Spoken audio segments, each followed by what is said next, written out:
Experiencing trouble seeing your new AirPods Pro third generation in your iCloud devices or Find My app? You're not alone.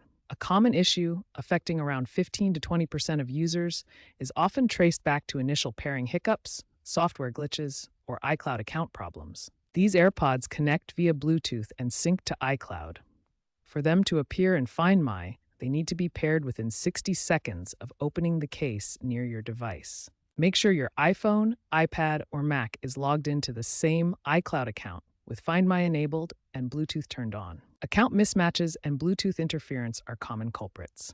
Keep in mind, this requires iOS 17 Plus, macOS Sonoma 14 Plus, watchOS 10 Plus, or tvOS 17 Plus. First, ensure your AirPods Pro 3rd Gen have the latest firmware version 7B504 or later. Update your iOS to the newest version 18.2 or later to benefit from enhanced Find My features. Try repairing your AirPods.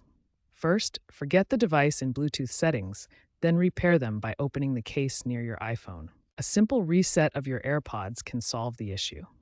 Press and hold the setup button on the case until the status light flashes amber, then white. If problems persist, sign out of iCloud on all devices, re-enable Find My, and repair. As a last resort, back up and restore your iPhone using iTunes.